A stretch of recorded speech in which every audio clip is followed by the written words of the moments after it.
हे ना प्रभु को था गिला श्यामानंद ठाकुर। हे ना प्रभु को था गिला श्यामानंद ठाकुर। कहाँ मोरा स्वरूप रूप कहाँ सनातन स्वरूप रूप। किसी की आवाज़ नहीं आ रही। कहाँ दास रघु नाथ पतित पावन। दास रघु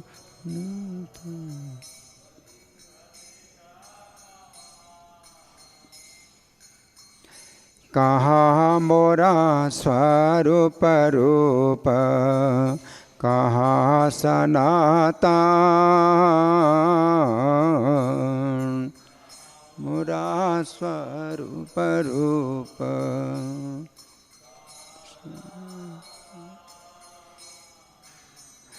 कहाँ दास रघु नाथ पतित पावन।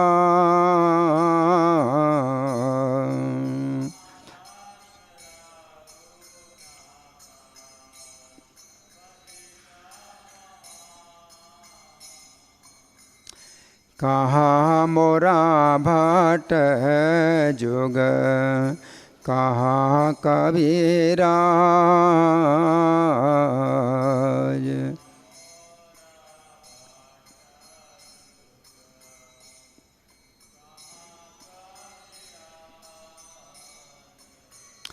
एक काल को था गिला गोरा नटराज।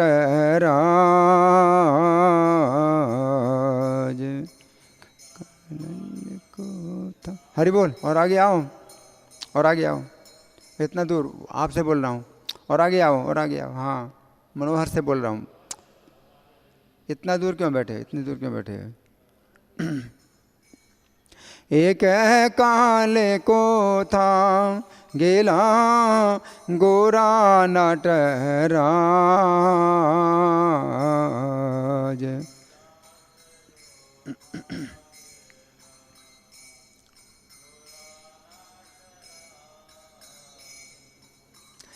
पाषाण कोटि भो माथा आनाले पसेबो।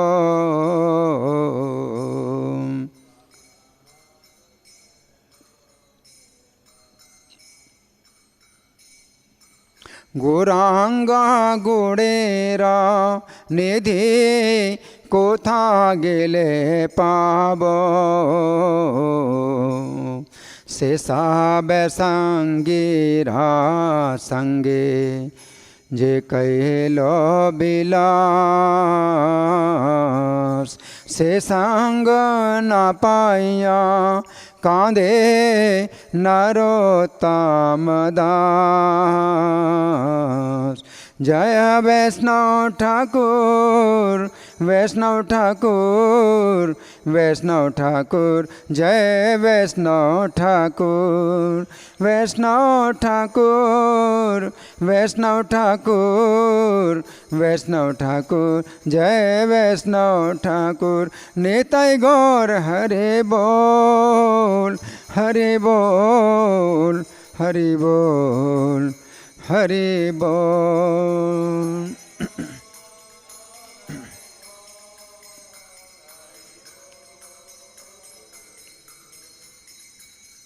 तो भजन के शब्द इस प्रकार हैं। जी अनिलो प्रेम धन करुणा प्रचुर। जो प्रेम धन लेकर के आए, क्यों लेके आए? प्रचुर करुणा के कारण लेके आए।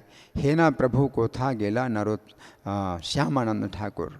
तो ऐसे श्यामानंद प्रभु ठाकुर कहाँ चले गए? कहाँ मोरा स्वरूप रूप, कहाँ सनातन, कहाँ मेरे स्वरूप दामोदर गोस्वामी हैं, कहाँ रूप गोस्वामी हैं, कहाँ सनातन गोस्वामी हैं, कहाँ दास रघुनाथ पतित पावन।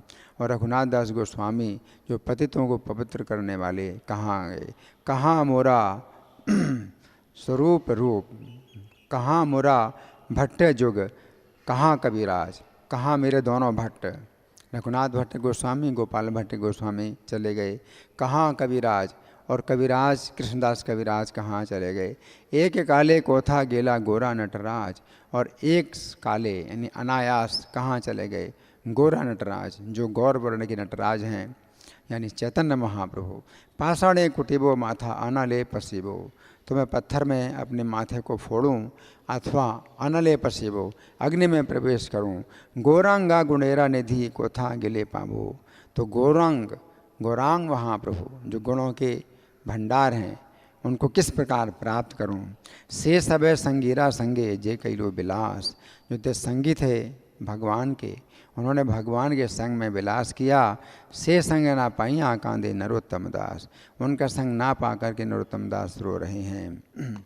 तो आज श्यामानंद प्रभु का तिरुभाव दिवस है, तो उस उपलक्ष्य में हम सुनेंगे। और आगे आ सकते हैं आप? इतना दूर बैठने की जरूरत है क्या? हाँ, करुणा से इतना डर रहे हैं क्या? इतना दूर आज कितना मतलब बड़ी लज्जा की बात है, कोई गाने वाला नहीं, कोई गाने वाला नहीं मेरे पीछे। जब महाराज होंगे तो पूरा भर जाएगा, जब बाकी लोग मतलब बड़ा जो है ना, ये जो है दुख लगता है देख करके, बहुत शर्म आती है देख करके कि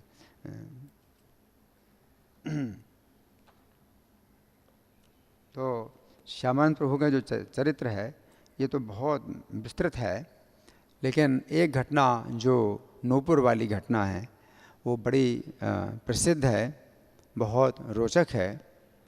तो इसको सब लोग जानते हैं, लेकिन फिर भी इसको जितने बार सुना जाए उतना ही इसमें रस है, इसलिए उस कथा को हम सुनेंगे। और बहुत विस्तृत है ये, तो इतना समय भी नहीं हमारे पास कि उतने विस्तार में इसको बताया जाए, तो इसको संक्षेप में ही हम सुनेंगे। तो श्यामानंद प्रभु जो है, इनका नाम श्यामानंद नहीं है, इनका नाम है कृष्णदास।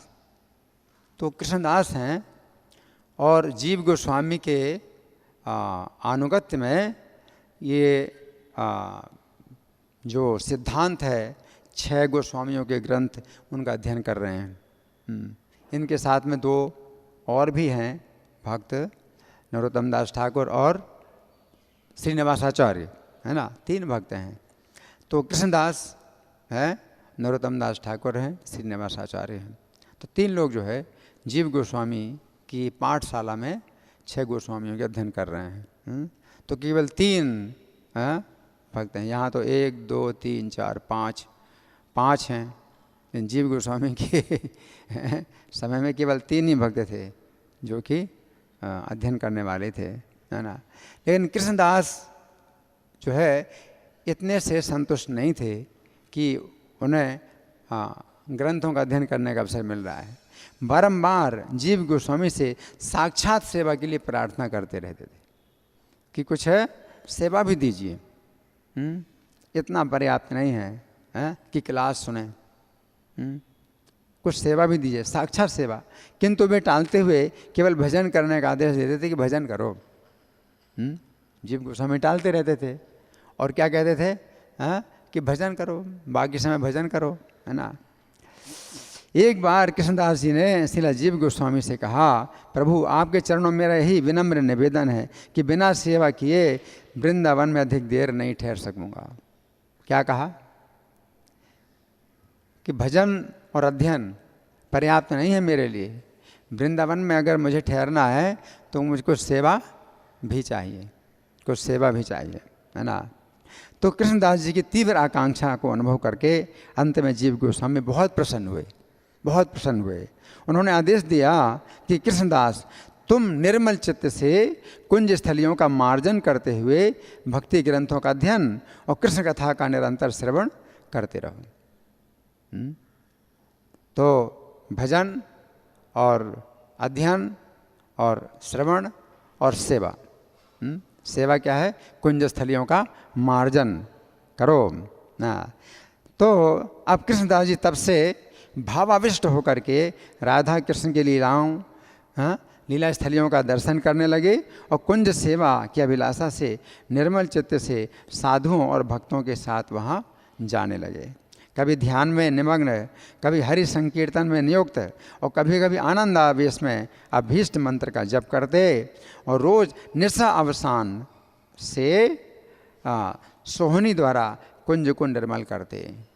तो निशा अवसान का मतलब क्या है? निशांत काल, 3:22 से निशा अवसान होता है, निशांत काल शुरू होता है। तो इतने समय से क्या करते थे? ब्राह्म मुहूर्त तो उसके बाद में आता है, 3 मुहूर्त का निशांत काल है। तो 4:10 से 5:46 तक, तो उसमें बीच का मुहूर्त ब्राह्म मुहूर्त कहलाता है। 4:10 से 4:58 तक, है ना। हाँ, तो निशा अवसान से जो है तब तक ये करते थे जब तक कि दिन का प्रकाश शुरू ना हो जाए। दिन का प्रकाश जब तक शुरू ना हो जाए तब तक ये क्या करते थे? मार्जन करते थे। सोहनी के द्वारा मार्जन करते थे। सोहनी का मतलब झाड़ू, है ना, झाड़ू के द्वारा। हाँ, तो इस प्रकार से 12 साल तक इन्होंने ये सेवा की, 12 साल तक, है ना। हम लोग तो मंगल आरती करते हैं, तो इनकी मंगल आरती कुछ नहीं होती थी। 3:22 से, और जब तक सूर्योदय ना हो, सूर्य का प्रकाश ना निकले, है ना, तब तक ये जो है ये कार्य करते थे। और इससे अपना सिद्ध स्वरूप प्रकट हो गया, सिद्ध स्वरूप उदय हो गया, है ना। तो कहते हैं ना कि नित्य सिद्ध कृष्ण प्रेम साध कबू नए, श्रवणादि शुद्ध चित्ती को रय उदय। तो अपना जो सिद्ध स्वरूप है कृष्ण प्रेम, भगवान के साथ जो संबंध अपना अपना जो है आध्यात्मिक शरीर जो है वो प्रकट होता है। तो ये थोपा नहीं जाता है कि बलपूर्वक थोपा जाए कि हमें तो मंजरी बनना है। तो ये तरीका अच्छा नहीं है, हमें तो मंजरी भाव चाहिए, हमें तो गोपी भाव चाहिए, ये तरीका नहीं है। तरीका क्या है? श्रवणादि शुद्ध चित्ते को रय उदय। आपका जो भी स्वरूप है उसी में ही आप संतुष्ट हो जाएंगे, है ना। तो वो उदय होगा, वो स्वरूप आपका नित्य सिद्ध, जो नित्य सिद्ध कृष्ण प्रेम है, वो आपका उदय होगा। तो 12 साल की साधना से इनको जो है अपना सिद्ध स्वरूप प्रकट हो गया। और इनका स्वरूप क्या है? कनक मंजरी, कनक मंजरी का स्वरूप प्रकट हो गया। एक बार कृष्णदास रात्रि के समय अपने भजन कुटीर में बैठे हुए राधा श्याम सुंदर की अष्टकालीन लीला के स्मरण में लीन थे। अष्टकालीन लीला, जैसे गोविंद लीला अमृत में अष्टकालीन लीला है ना। निशांत काल की लीला है, फिर प्रातः काल की लीला, फिर पूर्वाह्न काल, फिर मध्याह्न काल, फिर सायंकाल, फिर प्रदोष काल, फिर निशा काल, अष्टकाल, अष्टप्रहर है। तो 8 प्रहर की लीला का चिंतन कर रहे हैं, स्मरण कर रहे हैं। और लीला स्मरण में इन्होंने देखा कि श्याम सुंदर ब्रज सुंदरियों के साथ कुंज में गीत और नृत्य में मग्न है। और राधा जी ने अपनी सखियों के साथ एक दूसरे की बाहें पकड़कर एक मंडली का निर्माण किया। कृष्ण के चारों तरफ कृष्ण नृत्य कर रहे हैं और गीत भी गा रहे हैं। और राधा रानी ने अपनी सखियों के साथ में क्या किया? कृष्ण को घेर लिया, घेर लिया, एक दूसरे की बाहें पकड़ करके घेर लिया, एक मंडली का निर्माण किया और श्याम सुंदर उनके बीच में शोभा पाने लगे। श्याम सुंदर और ब्रज सुंदरियाँ नृत्य गीत में निमग्न हो गए। बहुत सी सखियाँ बजा रही हैं, कई प्रकार के वाद्य होते हैं, है ना। बहुत सी सखियाँ बजा रही हैं और मधुर कंठ से कई गीत गा रही हैं।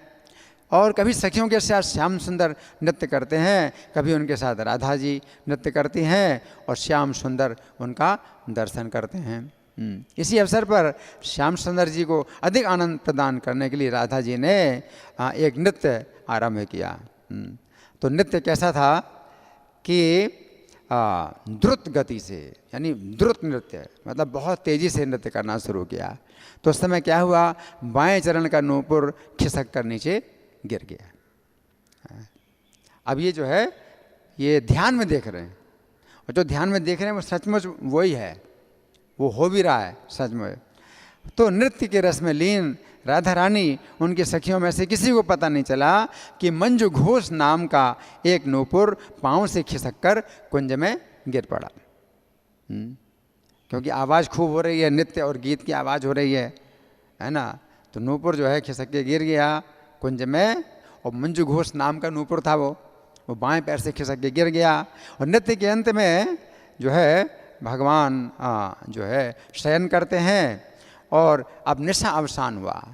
निशा अवसान यानी रात्रि का अंत हुआ। निशा अवसान में सखियों ने सुख निद्रा भंग करके श्याम सुंदर जी को जगाया, और लज्जित होकर के कृष्ण और राधा अपने अपने घर के प्रस्थान चल कर गए, है ना।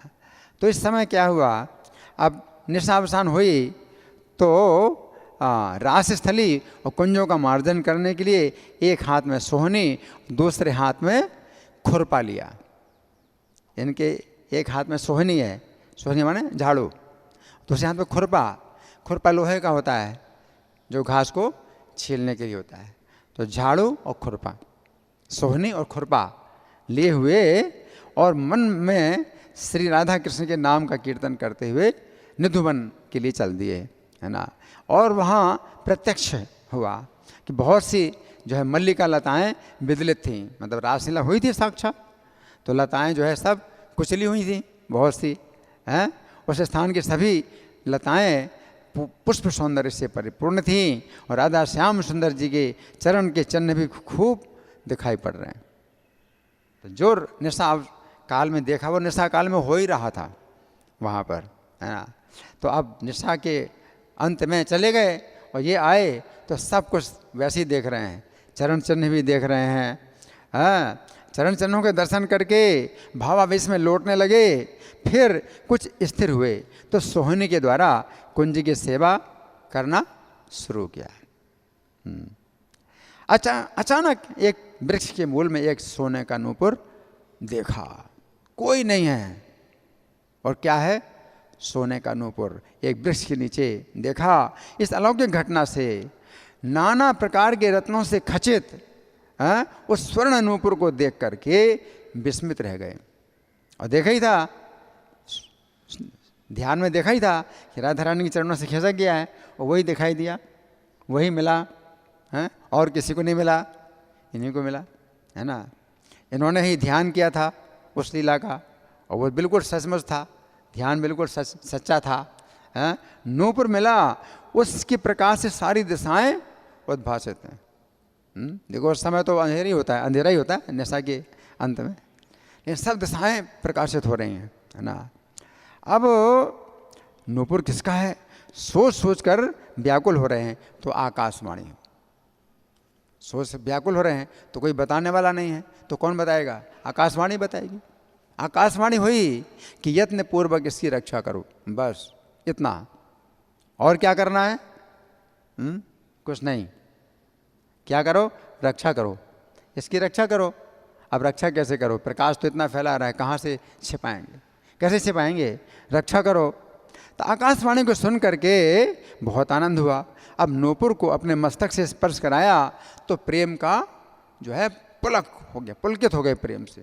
जैसे स्पर्श किया तो प्रेम से पुलकित हो गए, और आनंद के आंसू एकदम निकलने लगे, कांपने लगे।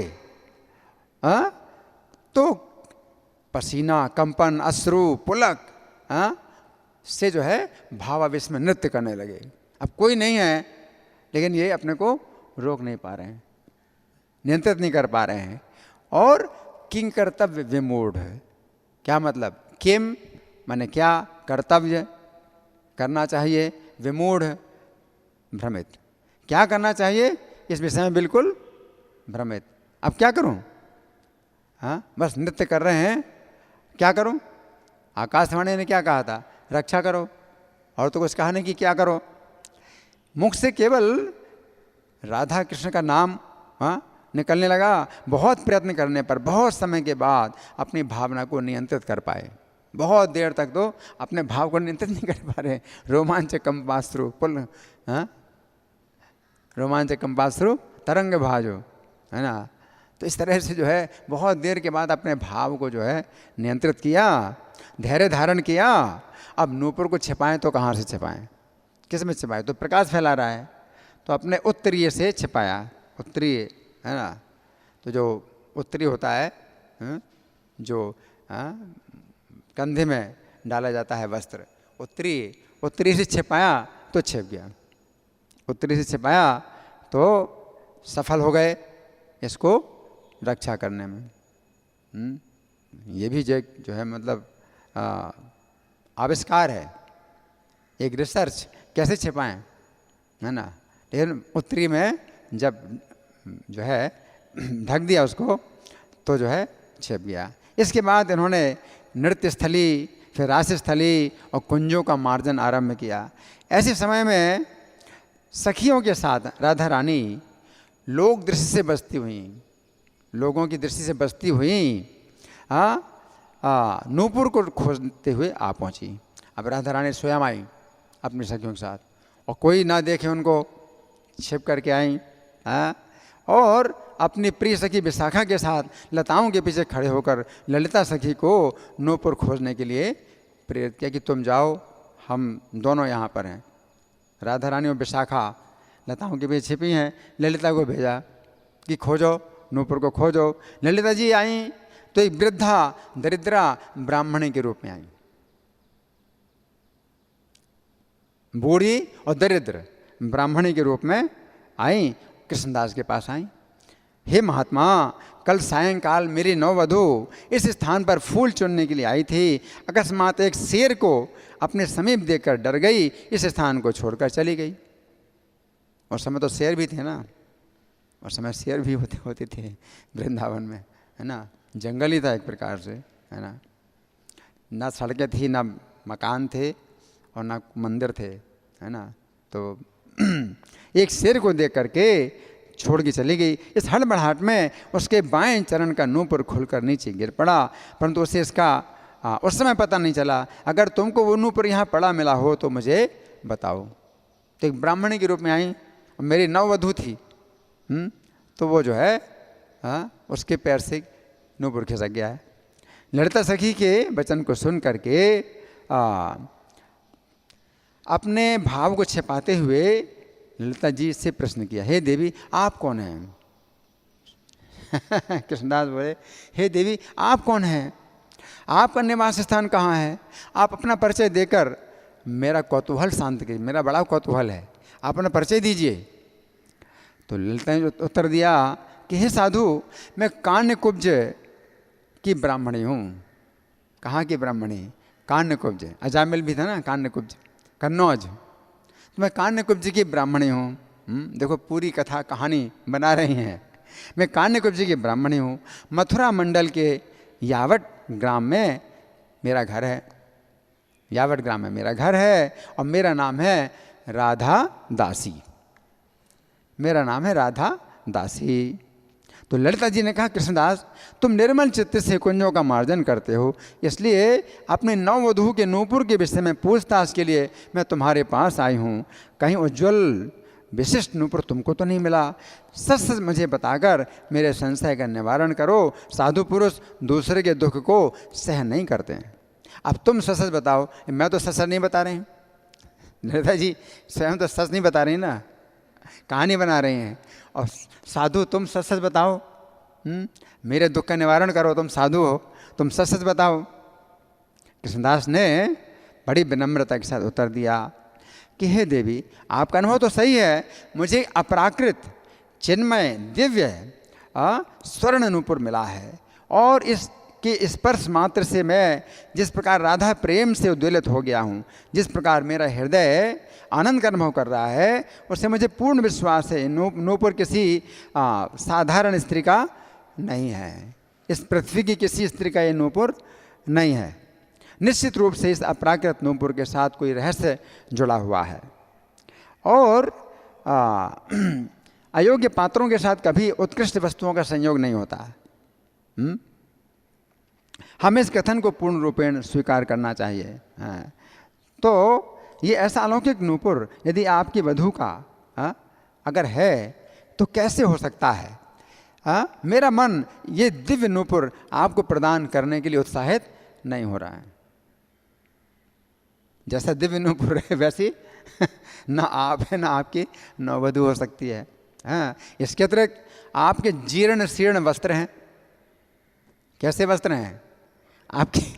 आपके जीर्ण शीर्ण वस्त्रों से आपकी दरिद्रता का पता चलता है। आप जैसी दरिद्र की बहू बहुमूल्य स्वर्ण नूपुर पहन सके, युक्ति संगत नहीं लगता, तर्क संगत नहीं है। इस पर भी यदि आपकी बहू यहाँ आकर मुझे दूसरे चरण में पहना हुआ बिल्कुल ऐसा ही नूपुर दिखला दे तो फिर माना जाए। आप अपनी नववधु को लेके आओ और दूसरे पैर में वैसा नूपुर दिखला दे तो फिर 10-5 व्यक्तियों के साक्षी से ये नूपुर आपको दे सकता हूँ, 10-5 और भी लोगों की साक्षी से दे सकता हूँ। तो बड़ा बंधन कर दिया, बहुत बड़ा बंधन कर दिया। ये तो छिप करके आई थी। हाँ, तो इतना जो है इन्होंने शर्त रख दी कि अपनी नववधु को बुलाओ, उसके दाएं पैर में भी ऐसा नूपुर हो, फिर 10-5 और भी लोगों के सामने मैं ये दे सकता हूँ। अच्छा, अब राधा रानी विशाखा आदि सखियों के साथ लताओं के पीछे छिप करके ये संवाद को सुन रही थी। राधा रानी सुन रही विशाखा के साथ में। जब उन्होंने देखा ललिता जी नहीं जीत पाए, उनको कोई उत्तर ही नहीं मिला। अब ललिता जी को उत्तर ही नहीं मिला तो राधा रानी ने अब कृष्णदास के सामने आकर के ये कहा। राधा रानी ने अपना वेश बदल लिया और कहा, हे साधु, तुम कह रहे थे अलौकिक नूपुर किसी पृथ्वी की स्त्री को नहीं दिया जा सकता, क्या वृंदावन की सारी वस्तुएं अलौकिक नहीं हैं? अब राधा ने एक तर्क दिया, वृंदावन की तो सभी वस्तुएं अलौकिक हैं, तुम कह रहे अलौकिक नूपुर है, तो वृंदावन की तो हर वस्तु अलौकिक है। क्या किसी साधारण अथवा लौकिक वस्तु को वृंदावन में प्रवेश करने का अधिकार है? तो कृष्णदास ने बहुत चतुराई के साथ उत्तर दिया। राधा रानी को भी जो है ऐसा उत्तर दिया कि उनको भी उत्तर ना मिले, ललिता को भी निरुत्तर कर दिया, अब राधा रानी को भी उत्तर दिया। क्या? हे देवी, आपका कथन कि वृंदावन की समस्त वस्तुएं अलौकिक हैं बिल्कुल सत्य।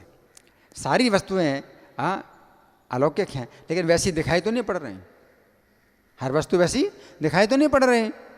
सारे शास्त्रों से ये निश्चित है कि भूमि चिंतामणियों से पूर्ण है, लेकिन साधारण मिट्टी तो दिखाई पड़ रही है, चिंतामणि की भूमि कहाँ है?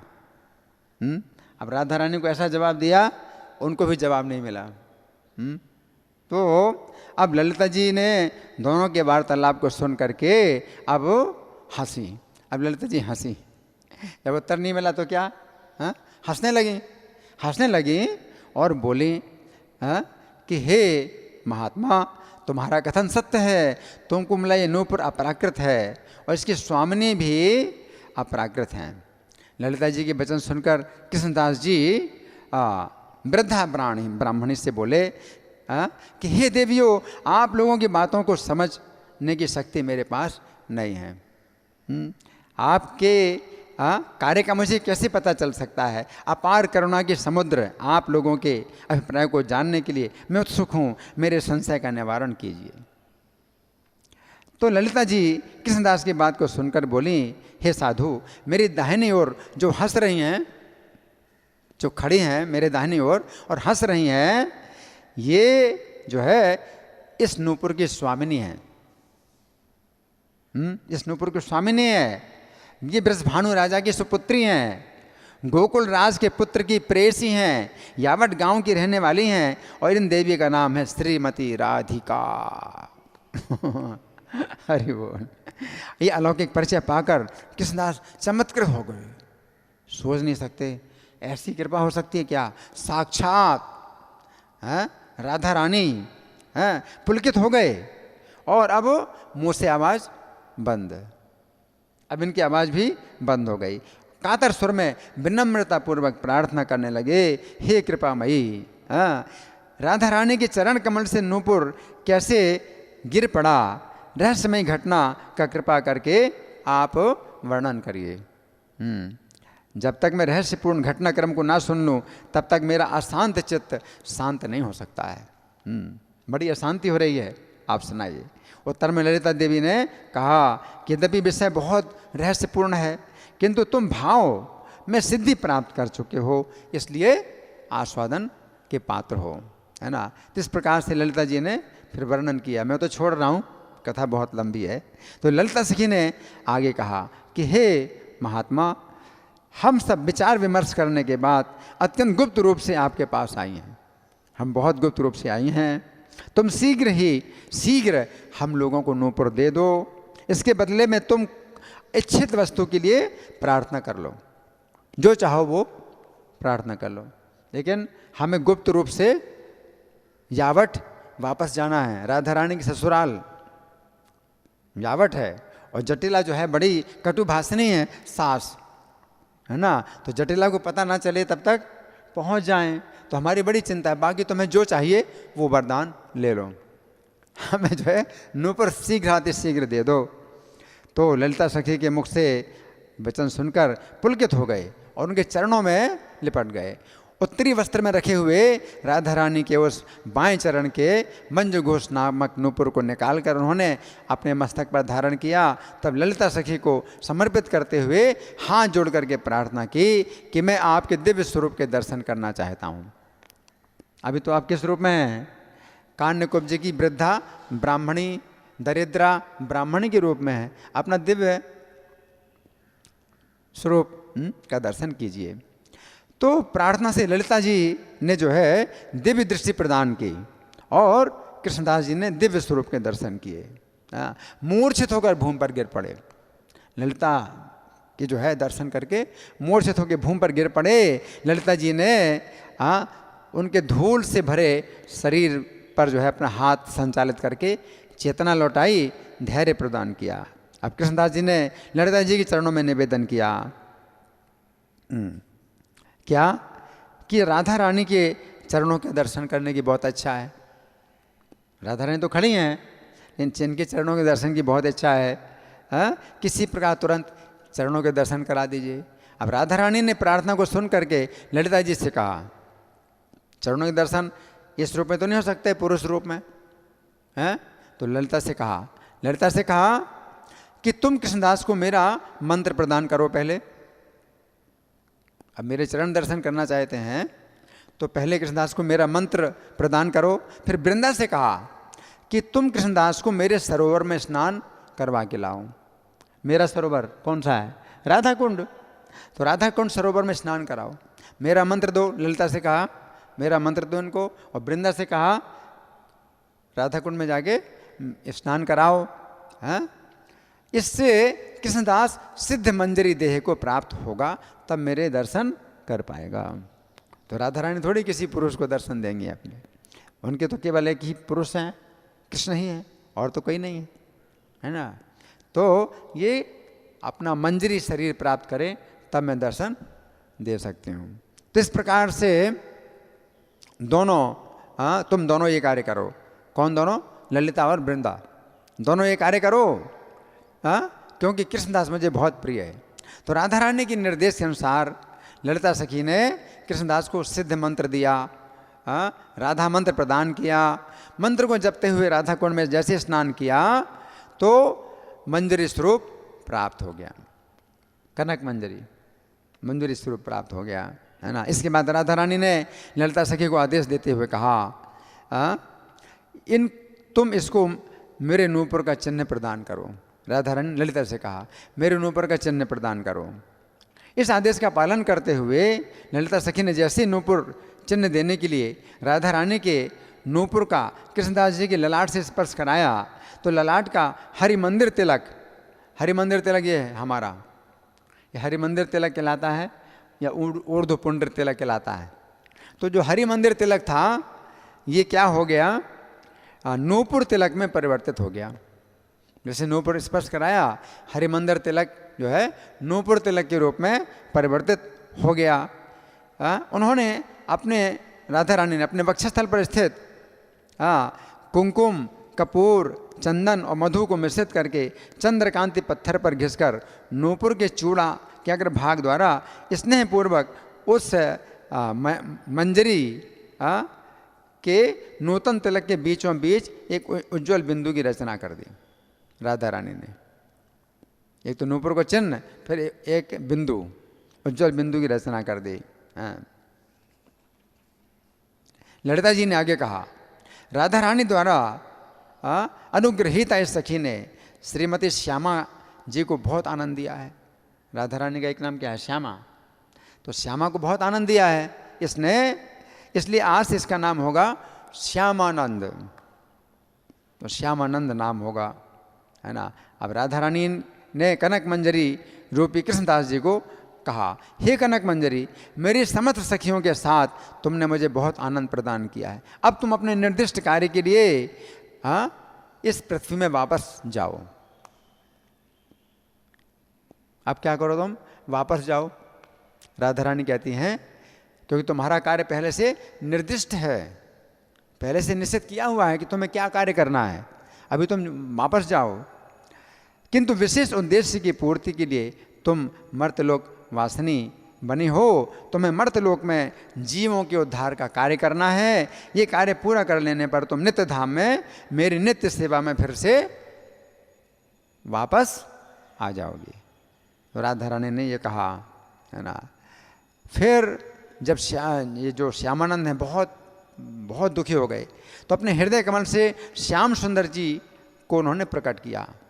विग्रह जो राधा श्याम सुंदर मंदिर में विग्रह हैं, ये इतने छोटे हैं, वो श्याम सुंदर राधा रानी ने अपने हृदय से प्रकट किया है। मतलब ऐसे भी अर्चा विग्रह हैं, है ना। तो वो अभी भी वो हैं, जबकि वो सब अर्चा विग्रह में चले गए, लेकिन जैसे राधा रमण जी हैं वो बिल्कुल मूल रूप में वृंदावन में हैं। श्याम सुंदर जी, और ये श्याम सुंदर राधा रानी ने अपने हृदय से प्रकट किए हैं, है ना। तो वो जो है प्रकट करके ललिता सखी के माध्यम से कनक मंजरी रूपी श्यामानंद को प्रदान किया।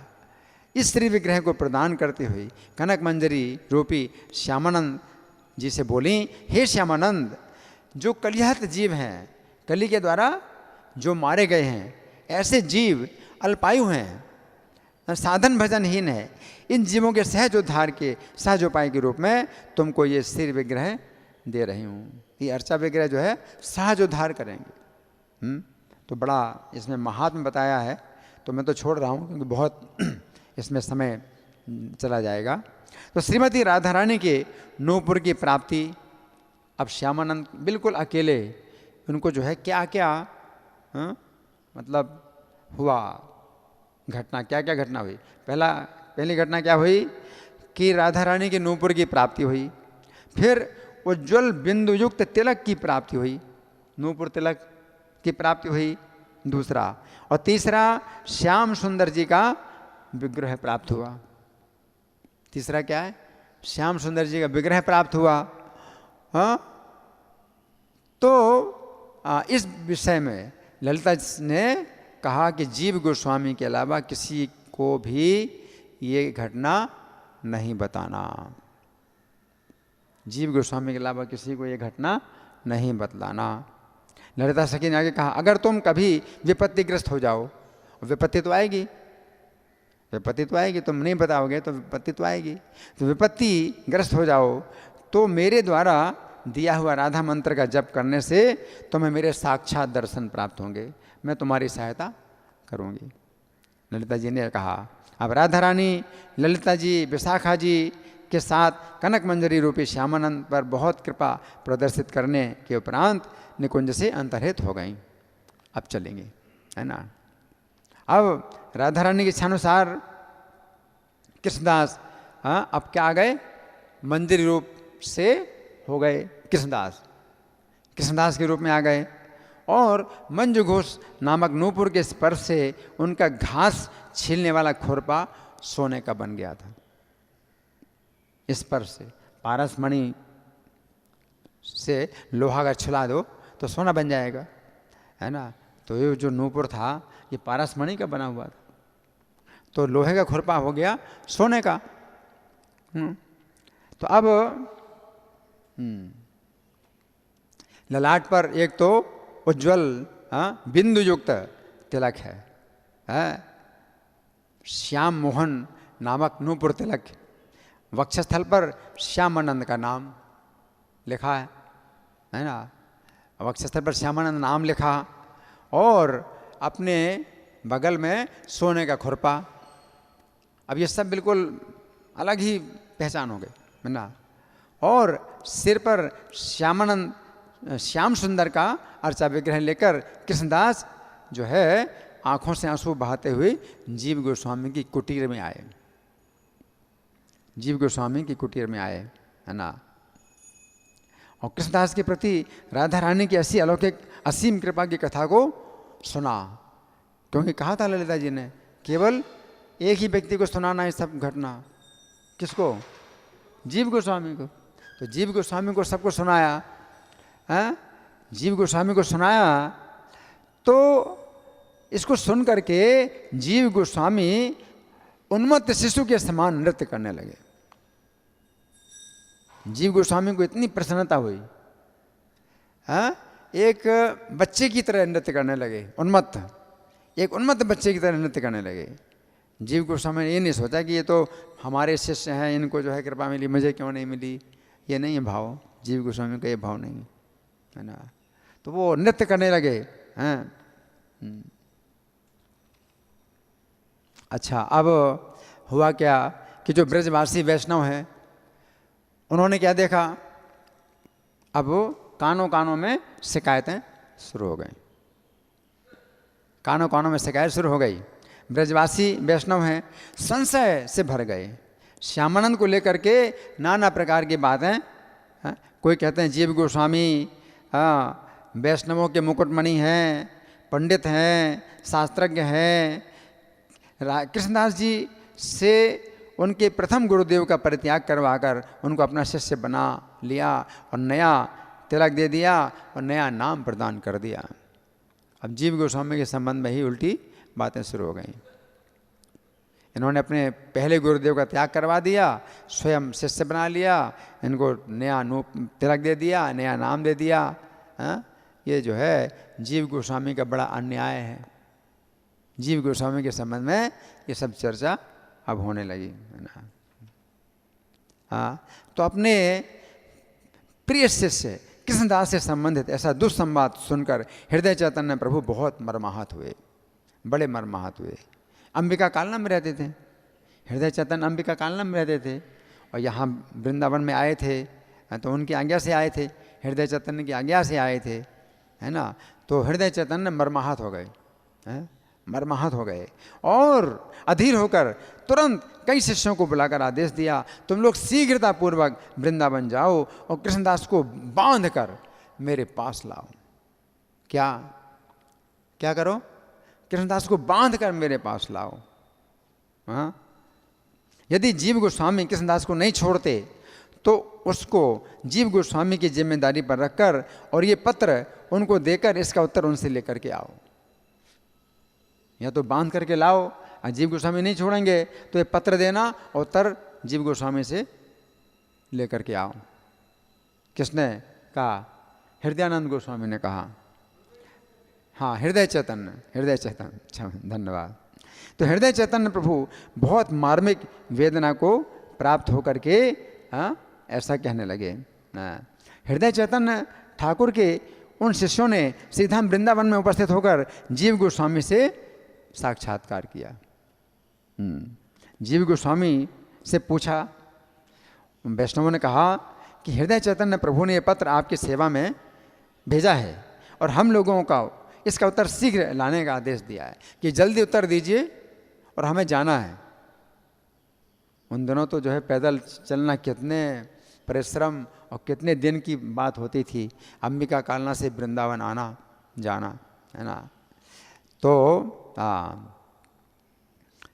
जीव गोस्वामी ने उत्तर दिया, जीव गोस्वामी ने उत्तर दिया कि हे वैष्णवों, मैंने कभी भी हृदय चैतन्य प्रभु के शिष्य कृष्णदास को अपने सेवक के रूप में ग्रहण नहीं किया।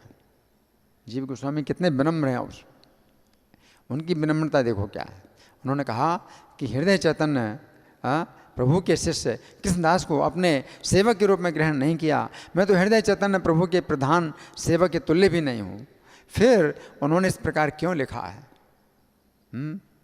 जीव गोस्वामी बोले, हे वैष्णवगण, मैंने जब कृष्णदास से प्रश्न किया था, ये सब तो कृष्णदास के साथ हुआ है, कृष्णदास ने ही मुझे बताया, तो मैंने कृष्णदास से पूछा था कि तुम्हारे नाम कैसे बदल गया, चिन्ह तिलक चिन्ह कैसे बदल गया, तो मैंने कृष्णदास से पूछा था, तो उसने मुझे बताया कि हृदय चैतन्य प्रभु के चरण चिन्ह ही उनके ललाट पर तिलक के रूप में प्रकाशित हुए हैं।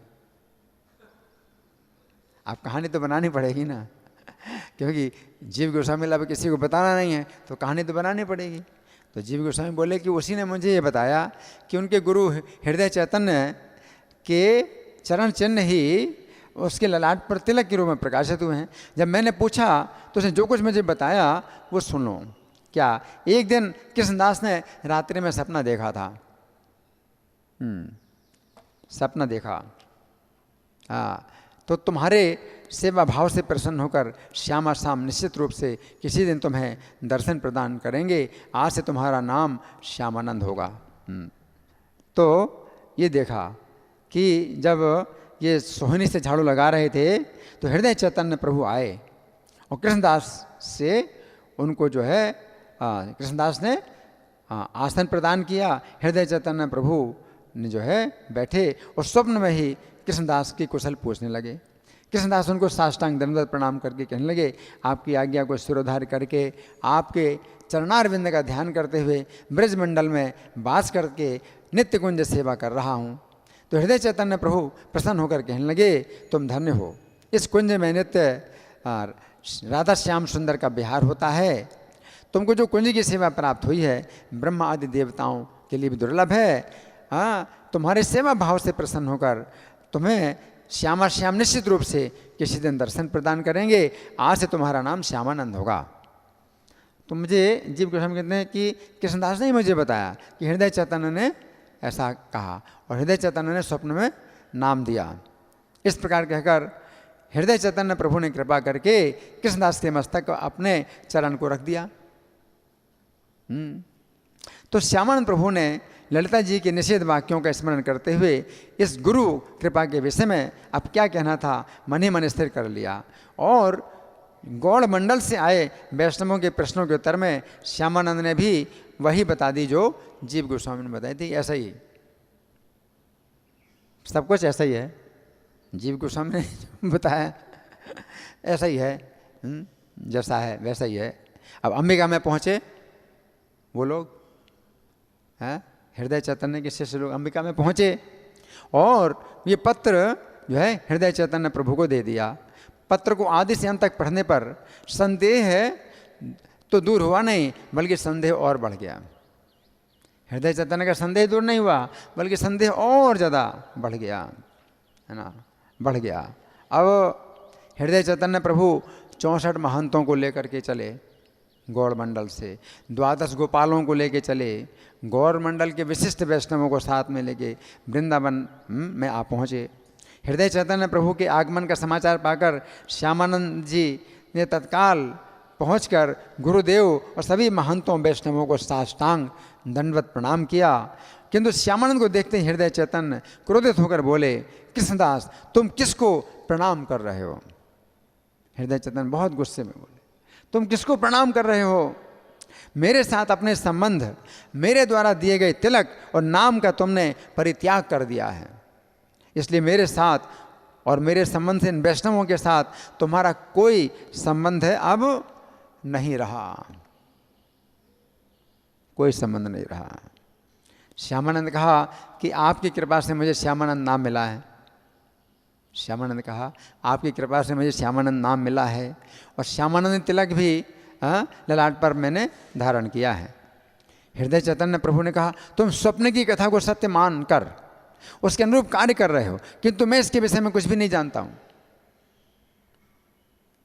जब मैं हूं जीवित तो तुम स्वप्न की बात को सत्य मान रहे हो और मुझे कुछ पता नहीं है।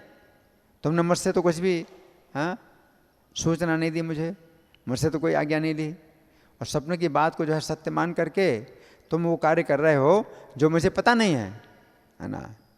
तुम्हारे ललाट के तिलक और शरीर पर श्यामानंद नाम लिखकर उन दोनों को हम धोएंगे। क्या करेंगे? ललाट पर वो तिलक लगाएंगे, हाँ, और वक्ष पर श्यामानंद नाम लिखेंगे, फिर तुम दोनों को धोएंगे। अगर पानी फेंकने पर भी तिलक और नाम दोबारा प्रकाशित हो जाएं तो मैं मानूंगा कि स्वप्न की बात सच्ची है। हम धो दें तुम्हारा तिलक और तुम्हारा नाम और फिर से प्रकाशित हो जाए तो मानेंगे कि सपने की बात सच्ची है। अन्यथा वैष्णवों के समाज से तुमको बहिष्कृत, क्या एक्सपेल, तुम्हें वैष्णवों के समाज से बहिष्कृत कर देंगे। तब सभी महंतों ने स्नेह से श्यामानंद से कहा, स्वप्न की कथा कभी सत्य नहीं होती। अब दूसरे वैष्णव भी बोले, स्वप्न की बात कभी सत्य नहीं होती। भगवान के रस होने पर गुरुदेव तो रक्षा कर सकते हैं, किंतु गुरुदेव के रस होने पर तीनों लोगों में रक्षा कहीं नहीं मिलेगी। सब वैष्णव किसको समझा रहे हैं? श्यामानंद को समझा रहे हैं। उत्तर में श्यामानंद ने मधुर वाणी में कहा कि शास्त्र कहते हैं गुरु और कृष्ण शाश्वत सत्य हैं, स्वप्न की कथा भी निश्चित रूप से सत्य ही है। फिर भी आप लोग जब बारंबार कह रहे हैं तो मुझे 2 दंड का समय दीजिए। अब जो परीक्षा आप लेना चाहते हैं उसके लिए 2 दंड का समय दीजिए। एक दंड कितना होता है? 24 मिनट का। 2 दंड कितना हुआ? 48 मिनट का। तो मुझे 48 मिनट, एक मुहूर्त उसको बोलते हैं, 48 मिनट का समय दीजिए। उसके पश्चात मैं आप लोगों के प्रश्न का उत्तर दूंगा। तो सभी महंतों से ऐसा कहकर श्यामानंद जी ध्यान मग्न हो गए और ललिता जी ने जो दिया था राधा मंत्र उसका जप करने लगे, जिससे कनक मंजरी का सिद्ध स्वरूप उनको प्राप्त हो गया और राधा रानी के कुंज के बाहरी द्वार पर बैठकर रोने लगे। अब शरीर तो यहाँ पड़ा हुआ है और कनक मंजरी के रूप में वहाँ पहुँच गए। राधा रानी के द्वार पर क्रंदन करने लगे। राधा रानी के सखियों के पूछने पर बताया कि हे देवियों, मेरा नाम कनक मंजरी है, मैं इस ब्रजमंडल में वास करती हूँ। ललिता सखी के चरण की दासी होकर उनके साथ रहने के कारण घर लौटते ही मेरे पति क्रुद्ध होकर मुझ पर प्रहार करने लगे। मैं किसी प्रकार प्राणों की रक्षा करके भाग कर यहाँ आई हूँ। आप लोग कृपा करके ललिता जी के चरणों में मेरे आगमन की सूचना पहुँचाइए, उनसे मुझे दर्शन देकर मेरे प्राणों की रक्षा करने के लिए निवेदन कर दीजिए। सखियों ने जाकर ललिता जी को सब कुछ बताया। ललिता जी राधा रानी की तांबूल सेवा में थी, इसलिए उन्होंने एक सखी को भेजकर कनक मंजरी को कुंज के भीतर बुला लिया। उस समय राधा रानी के सौंदर्य का दर्शन करके कनक मंजरी उनके चरणों में क्रंदन करने लगी। राधा रानी की आज्ञा से ललिता सखी ने कनक मंजरी को भूमि से उठाकर अपनी गोद में ले लिया। रूप मंजरी ने कृपा करके कनक मंजरी को फिर अपनी गोद में लिया, राधा रानी के चरणों में फिर गिराया। राधा रानी ने कनक मंजरी से पूछा कि तुम इतनी अधीर होकर क्यों रो रही हो? कनक मंजरी ने रोते हुए राधा रानी के चरणों में कहा कि हे अधीश्वरी, वृंदावन की रासस्थली की कुंजों का संस्कार करते समय आपकी कृपा से मुझे नूपुर मिला, तिलक मिला, श्यामानंद नाम मिला और श्याम सुंदर विग्रह प्राप्त हुआ। ललिता जी ने मुझे आदेश दिया था कि जीव गोस्वामी के अलावा इस कथा को किसी से नहीं कहना, अन्यथा तुम्हें मृत्यु प्राप्त हो जाएगी। ललिता जी ने बताया था और ललिता जी के आदेश अनुसार मैंने इस विषय में श्रील जीव गोस्वामी के अलावा अन्य किसी को कुछ नहीं बताया। किंतु मेरे दीक्षा गुरु हृदय चैतन्य ठाकुर इस तिलक को देखकर मुझ पर अविश्वास करने लगे, प्रश्न करने लगे कि मुझे नूतन तिलक और नाम किसने दिए। जीव गोस्वामी की शिक्षा के अनुसार ये बतलाने पर कि तिलक और नाम मुझे हृदय चैतन्य प्रभु ने सपने में प्रदान किए, तो उन्होंने फिर कहा कि तुमने स्वप्न देखा जिसे मैं नहीं जानता, इसलिए मैं तुम्हारे स्वप्न को सत्य नहीं मानता। तुम्हारे तिलक को मैं धोऊंगा, यदि उस पर तिलक दोबारा प्रकाशित हो जाए, और श्यामानंद नाम भी तुम्हारे शरीर में लिख करके धोऊंगा, और श्यामानंद नाम दोबारा अगर प्रकाशित हो जाए तब मैं मानूंगा कि स्वप्न में तुम पर मेरी कृपा सत्य है, अन्यथा तुमको वैष्णव समाज से निकाल दिया जाएगा। ये कनक मंजरी ने कहा। किससे? राधा रानी से कहा कि ऐसी बात है। मैं जिस प्रकार भी आपके चरणों और गुरुदेव के चरणों की कृपा से वंचित ना होऊं। कनक मंजरी कह रही ना तो आपके चरणों से दूर हूँ और गुरु के चरणों से भी जिस प्रकार दूर ना होऊं और महंतों के समाज में इस घोर संकट से रक्षा प्राप्त कर सकूं, ऐसा कोई उपाय करने की कृपा कीजिए। मुझे तो रक्षा चाहिए, सब प्रकार से रक्षा चाहिए हैं। अब नहीं बताना था तो नहीं बताया, लेकिन अब तो बहुत संकट आ गया मेरे ऊपर। तो अब राधा रानी ने कनक मंजरी को इस घोर संकट से निकालने के लिए अपने चचेरे भाई सुबल को बुलाया। राधा रानी चचेरे भाई सुबल को बुलाया।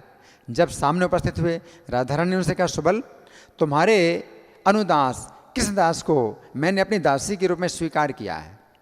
तुम्हारा अनुदास है। इन सुबल ही गौरीदास पंडित हैं, तो गौरीदास पंडित तो शरीर छोड़ चुके, तो अभी सुबल के सखा के रूप में है राधा रानी के भाई। तो मैंने तुम्हारे अनुदास यानी दास के दास, आपके दास हैं हृदय चैतन्य, उनके दास हैं, तो तुम्हारे अनुदास को मैंने अपनी दासी के रूप में स्वीकार करके कुंज सेवक अधिकार प्रदान किया है। महंतों के समाज में जिस प्रकार परीक्षा में उत्तीर्ण हो सके ऐसा उपाय करो। तो राधा रानी का आदेश पाकर सुबल ने कनक मंजरी के ललाट पर अपने हाथ से उज्ज्वल बिंदु युक्त नूपुर तिलक की रचना कर दी और उनके वक्षस्थल पर श्यामानंद नाम भी लिख दिया। फिर उन्होंने कनक मंजरी से कहा कि मेरे गुरु का स्वरूप धारण करके गौरीदास पंडित ठाकुर ने आकर मुझ पर कृपा की थी, अब ये बता देना। सुबल ने कहा, क्या बताया? कि अब तुम ये बोलना कि जो गौरीदास पंडित ठाकुर हैं वो मेरे गुरु के रूप में आए हैं, उन्होंने ये कृपा प्रदान की। तो जो पहले की बात है उसमें मैं थोड़ा और सुधार कर दूँ, थोड़ा सुधार करना है, कुछ बताना नहीं है। पहले तुमने कहा कि मेरे हृदय चैतन्य ठाकुर आए थे सपने में, अब तुम ये बताना कि मेरे गुरु के गुरु मेरे गुरु के रूप में आए थे। तो गौरीदास पंडित ठाकुर आए थे मेरे गुरु के रूप में, हृदय चैतन्य ठाकुर के रूप में, और फिर तुम महंतों के समाज में मेरा स्मरण करना, तब ये तिलक और नाम और भी तेज युक्त प्रकाशित हो जाएंगे।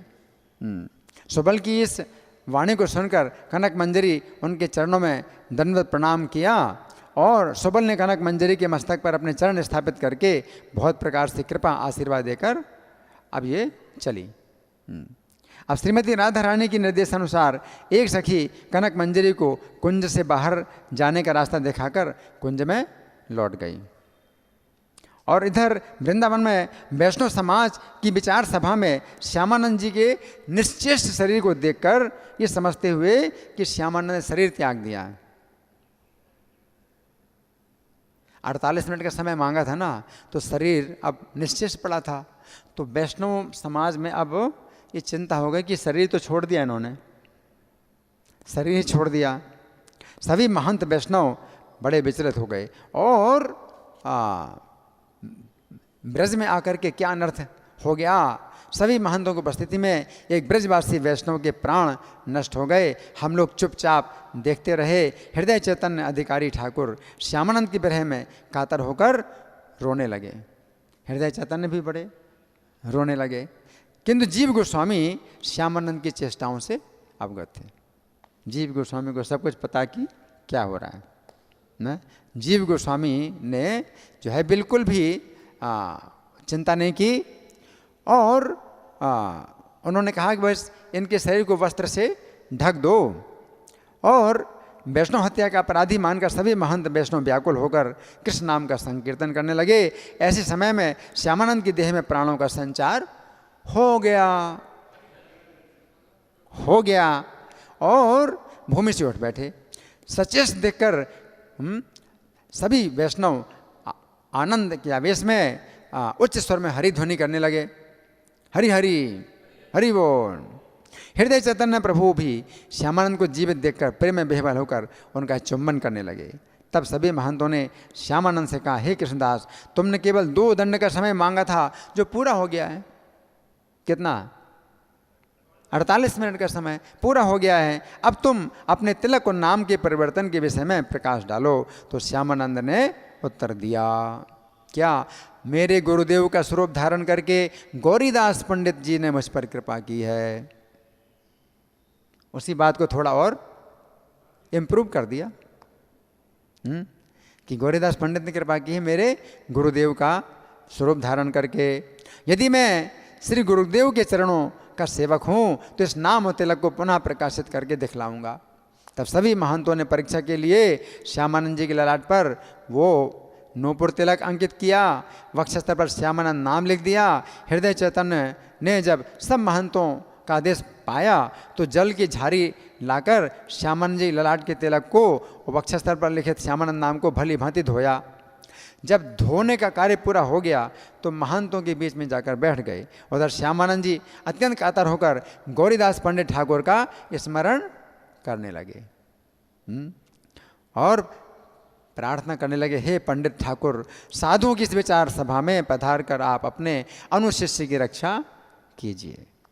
अनुशिष्य माने शिष्य के शिष्य, अपने शिष्य के शिष्य की रक्षा कीजिए। इस प्रकार कहते हुए श्यामानंद प्रभु गौरीदास पंडित ठाकुर को पुकारने लगे। तब उनके ललाट पर बिंदु युक्त तिलक और वक्षस्थल पर श्यामानंद नाम पुनः प्रकाशित हो गए। हरि बोल। और सब महंत लोग देखते रह गए। सभी को विस्मित करते हुए सुबल सखा की कृपा और श्रीमती राधा रानी के आदेश से श्यामानंद के ललाट का तिलक और वक्षस्थल का नाम बहुत उज्जवल होकर दोबारा प्रकाशित हो गए। और देख करके हृदय चैतन्य ठाकुर बहुत लज्जा के कारण अधोमुखी हो गए। उनका मुंह एकदम नीचा हो गया, है ना। सभी महंत वैष्णव ऊंचे स्वर से हरि ध्वनि करते हुए श्यामानंद का आलिंगन करने लगे। कोई कोई उनको गोदी में लेकर उनका चुंबन करने लगे। कोई कहने लगे स्वप्न की बातें सत्य भी होती हैं, श्यामानंद की कृपा से आज अपूर्व लीला हमने प्रत्यक्ष देखी है। तो इस तरह से ये कथा जो है हमने सुनी नूपुर की। इनके जीवन का चरित्र बहुत विस्तृत है। अब तिरुभाव का जो है कुछ वर्णन हम सुनेंगे। आज उनका तिरुभाव दिवस है तो इनका वर्णन ये भी काफ़ी जो है विस्तृत है ना। तो सन 1630 की बात है ये। सन 1630 ज्येष्ठ मास की शुक्ल पक्ष की पंचमी तिथि से, आज तो ज्येष्ठ पूर्णिमा के बाद आषाढ़ कृष्ण प्रतिपदा है ना। लेकिन ज्येष्ठ मास की शुक्ल पक्ष की पंचमी तिथि से गोविंदपुर में 12 दिवस का महोत्सव होने लगा। सभी भक्तगण इस महोत्सव का प्रबंध करने लगे, क्योंकि उन दिनों रसिकानंद प्रभु स्वयं नरसिंहपुर में श्यामानंद प्रभु की सेवा में व्यस्त थे। गोविंदपुर में चल रहे इस महोत्सव के दौरान अकस्मात श्यामानंद प्रभु की पीड़ा में बहुत बढ़ोतरी हो गई। उनकी शोचनीय अवस्था देखकर सभी उद्विग्न उठे।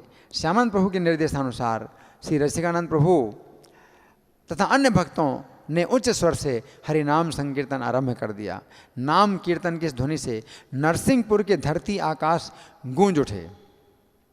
इसी ध्वनि के बीच में श्यामानंद प्रभु श्री कृष्ण के सानिध्य में चले गए, है ना। तो श्यामानंद प्रभु श्री कृष्ण के सानिध्य में चले गए। देव स्नान पूर्णिमा के अंत में कृष्ण पक्ष प्रतिपदा तिथि को आषाढ़ मास के आगमन पर जब हरि ध्वनि, शंख ध्वनि और भगवान की जय जयकार ध्वनि हो रही थी, उसी समय श्यामानंद प्रभु अप्रकट हुए। तो ज्येष्ठ पूर्णिमा, स्नान पूर्णिमा, है ना, तो उसके अगले दिन श्यामानंद प्रभु अप्रकट हो गए। ये सुनकर सभी लोग मूर्छित हो गए। ईस्वी 1630 में ज्येष्ठ मास की संक्रांति और पूर्णिमा के अंत में प्रतिपदा तिथि को श्यामानंद प्रभु श्री नरसिंहपुर में अप्रकट हुए। उस समय रसिकानंद प्रभु मूर्छित होकर गिर पड़े। उनके शिष्य हैं ना।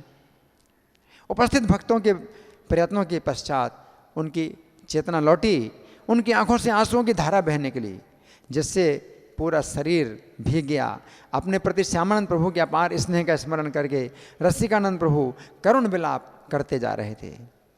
रसिकानंद प्रभु कहने लगे, जब मैं 18 वर्ष का था उस समय श्यामानंद प्रभु ने कृपा करके मुझे दर्शन दिए थे।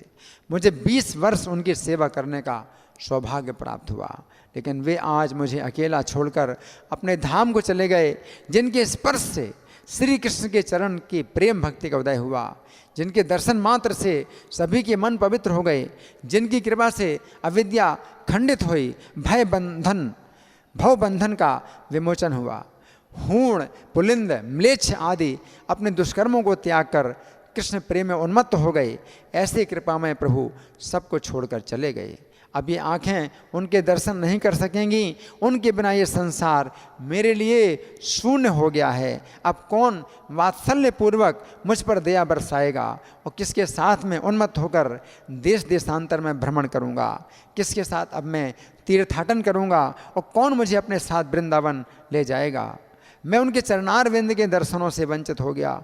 यों कहकर रसिकानंद प्रभु फिर से मूर्छित होकर भूमि पर गिर पड़े। श्यामानंद प्रभु के अप्रकट होने का दुखद समाचार आग की भांति पूरे उत्कल में फैल गया। श्यामानंदी गोष्ठी के हजारों भक्त नरसिंहपुर में पहुंचने लगे। श्यामानंद प्रभु के विच्छेद के कारण जो विरह हुआ, नरसिंहपुर का वातावरण हृदय विदारक मर्म स्पर्शी हो गया। हा श्यामानंद, हा श्यामानंद कहते हुए भूमि पर लौटने लगे कोई लोग, और आंसुओं से शरीर जो है धुल गया, उनके वस्त्र भी धुल गए। बहुत से लोग मूर्छित होकर भूमि पर गिरने लगे। भक्तों की सम्मति से नरसिंहपुर और श्रीधाम वृंदावन में श्यामानंद प्रभु के तिरुभाव समाधियों की स्थापना की गई। आगे चलकर नरसिंहपुर का नाम परिवर्तित होकर कानपुर हो गया। अब ये कानपुर मेरे ख्याल से दूसरा होगा, कानपुर, हाँ, तो नरसिंहपुर हैं।